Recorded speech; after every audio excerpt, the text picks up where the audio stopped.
In the previous class, we have seen about the general features of kingdom fungi, isn't it?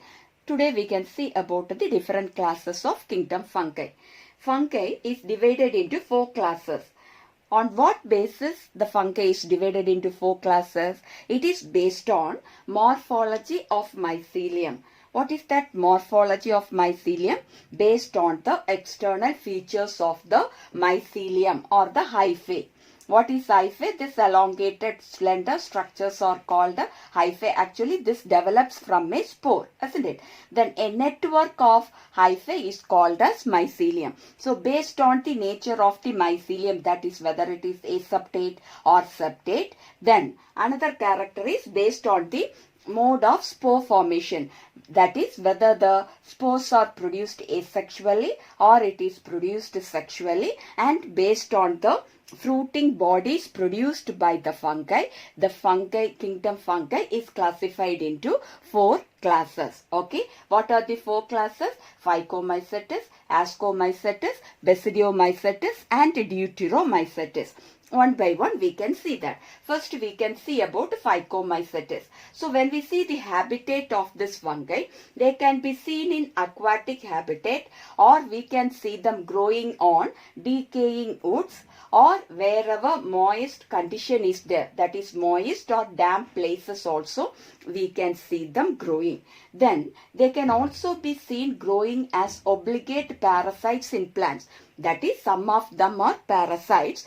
They grow on plants. They grow as obligate parasites. Obligate parasites means they depend on the host at least for some period of time to complete their life cycle. Okay, so they depend on the host plant to complete their life cycle. So that we can say it as obligate parasites. So they live as, some of the members live as obligate parasites on host plants. Okay, now when we see about the characteristics of this mycelium, they are aseptate and cenocytic.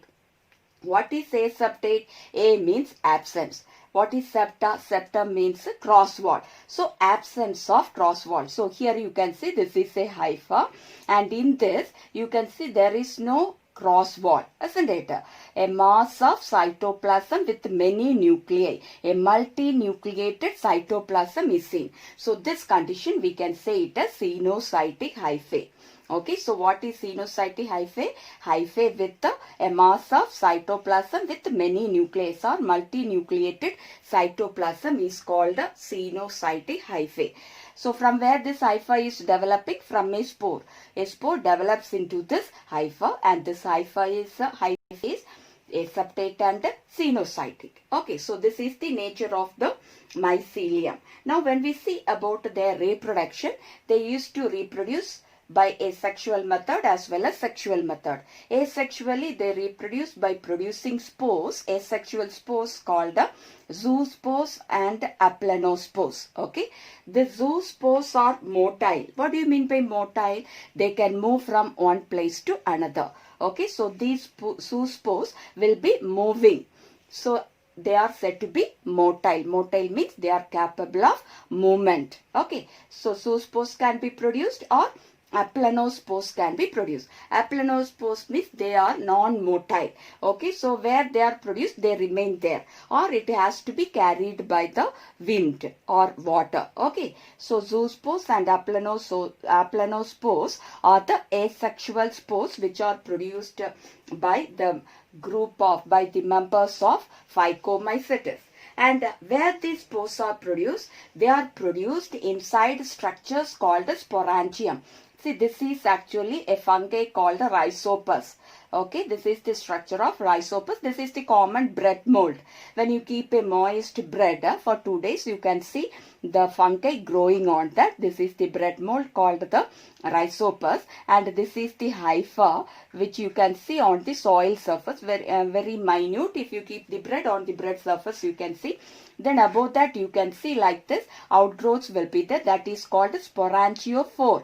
PHORE. That is, sporangiophore means the structures which bear the sporangia. So this is the sporangia, the bulb-like structure is called sporangia. And inside the sporangia, you can see the sporangiospores are produced. Okay, or we can say the zoospores or aplanospores. In different fungi, it is differently named. Okay, so in Rhizopus, we can say it as sporangiospore. So these spores are asexual spores and they are produced endogenously. What do you mean by endogenously? Endo means what? Inside. Okay. So inside the sporangia, they are produced.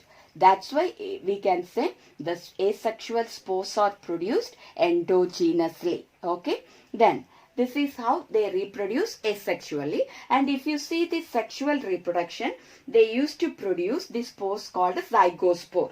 Okay, what spores are produced as a result of sexual reproduction? They produce spores called a zygospore. Now, how the zygospore is formed? It is formed by the fusion of gametes.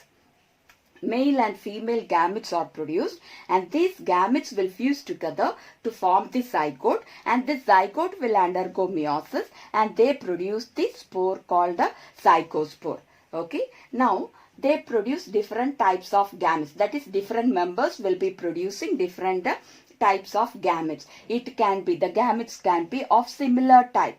Similar type means iso. Iso means similar. Similar type of gametes will be formed. What do you mean by that? Similar type of gametes, their size, structure will be similar. Okay. When we see it externally, they will be looking similar. That is, we can say it as isogametes. Similar in their morphology. We cannot differentiate it into a male gamete or a female gamete. Then you may have a doubt whether male and female fungi are there. There is no male and female fungi, but some strain act as a male and some hyphae act as male and some hyphae act as what? A female. Okay, like that we can say male and female gametes are produced.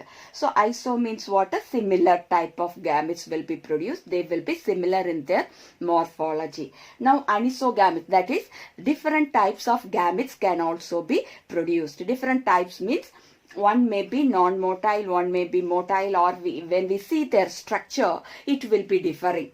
We can say they differ in their form and size. Their structure or external morphology will be differing. Then we can say it as anisogametes. Then oogametes. Oogametes means what? Here clear difference is there. One gamete will be very large, which we can consider it as the female gamete. It will be very large and it is non-motile. It cannot move. It will remain there itself. And another gamete is very small and it is motile. Okay. So a very clear difference is there between the two gametes. That comes under the oogamete type. Okay. So the gametes are of different types or of the same type. If fusion occurs between two similar gametes, we can say it as isogamy or isogamous. Gamy means what? Fusion. Fusion of gametes is called gamy. So here isogamous means when fusion occurs between similar gametes, it is isogamous. Anisogamous means if fusion occurs between two gametes which are different in their morphology, it is anisogamous. Or it can be oogamous also. That is, the female gamete will be large and the male gamete will be very small. That is oogamous. So as a result of fusion of the gametes, a zygote will be formed. And this zygote will develop into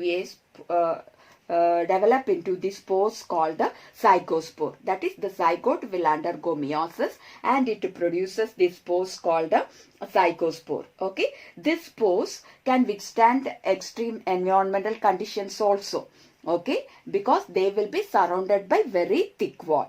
Whenever unfavorable condition begins, at that time they used to reproduce sexually, so that the spores which are formed will be surrounded by very thick wall and they can withstand high temperature or adverse climatic conditions. Okay, I hope you might have understood this mode of reproduction. You know, some of the examples of this, we can say mucor is an example.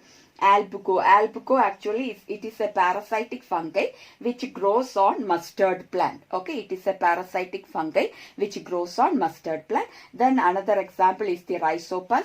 Actually, this Rhizopus is the bread mold. Okay, so this is about the class called Phycomycetes.